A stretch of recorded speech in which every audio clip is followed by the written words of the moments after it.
Oh man, right now I'm still just overwhelmed with emotion. Thank you everybody for the support. Believe in me. Thank you so much, Strikeforce, for the main event. I mean, I believe in myself as a fighter. I believe I'm an exciting fighter, but it takes a great organization, a great venue for people to be able to see that. And you know, this is a dream come true for me. You know, being on this banner right here next to a legend, Cung, the opportunity to fight Cung.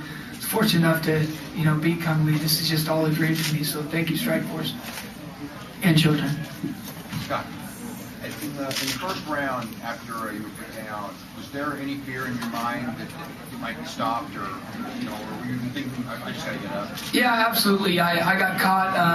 I was more worried about the midsection. He caught me with one midsection shot, and that was the very first kick he threw. So I was real worried about keeping my elbows in. That was the strategy in the fight, was blocking the kicks with my elbows.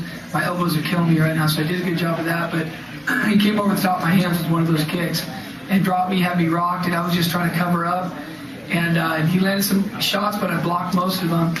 And after I'd come to my senses, and he rocked me with another one. And I knew Big John warned me a couple times, so I knew I had to get up and you know, weather the storm. And I think he wore himself out a little bit, and I was fortunate enough to get up and keep fighting. The punch that rocked him was that short, choppy left. Could you tell us a little bit about that exchange? Yeah, you know, I watched the replay, you know, just one time up on the big screen, but the whole plan is, you know, my left hook is my best punch. It's not my straight right that I've been knocking a lot of people out with. So the plan was to fake that right and throw the left hook, and I've been working on that a lot. It didn't look as pretty as it felt, but you know, I think I, you know, got him to bring his hands in when I feinted the straight right and caught him with the left hook. Scott, your brother won his first professional fight last weekend. You won tonight. Did you get holidays? Yeah, very.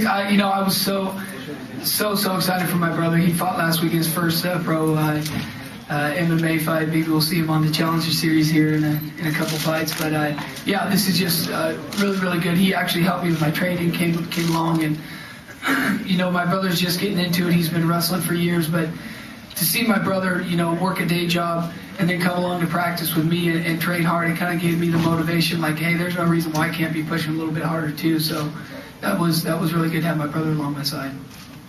Do you feel like this, you know, maybe not warrants a title shot, but you think this puts you up there and puts you in line? This was my title fight. This is bigger than title fight for me right now. But you know, Strikeforce is so loaded. The 185 weight class. I mean, the signing of Lin Jacare. You know, you got Lawler. I mean, Dan Henderson, you name it. It doesn't matter who they give me. It's going to be a great fight for me.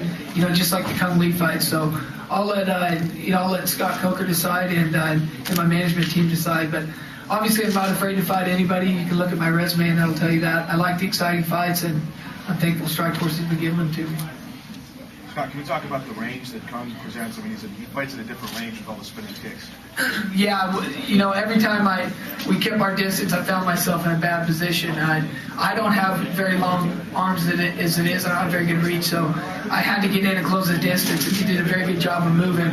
And once I did finally close the gap, I felt myself, you know, kind of block some of those kicks. He kind of hit me in the shoulder with his knee instead of a kick. So, yeah, you definitely have to close the gap on a guy like Cung. Did any of those really hit you pretty good, bang you up, or was it more of a balance issue? It was more of a balance issue. The ones that went to the midsection, I blocked with my elbow. You know, the cage was able to keep me up, but it probably looked worse than what it was. But he definitely, I mean, you can look at my face, he landed some good shots. And between the second and third round, what were you feeling at that point? Did you think you needed to finish it? I knew I needed to finish it to win. Yeah, definitely a sense of urgency. I felt him slowing down, but of course I was slowing down a little bit too. So I knew I had to go out there and finish it. And knowing that you've done it in the past, would that give you confidence?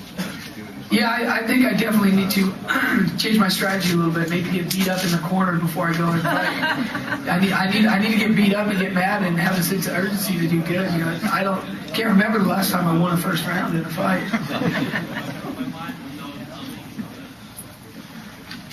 Any other questions for Scott? Early on in the fight, I noticed Cung was hitting you on the side of the head, and you were just blocking, and but it was only when he reached in and socked you in the face. It was like he just totally changed. Like you just had so much energy after that. Yeah, it wakes you up a little bit. Yeah, it was like you got mad. You just got mad. You got to kind of get mad a little bit. Definitely. Well, again, it was a great fight, and you know, Scott has had some great fights here. His fight with Benji Raddick was a classic in April on the undercard for the Shamrock Diaz fight, and you know, we look forward to many more fights with Scott in the future. Thank you. Great, thank you.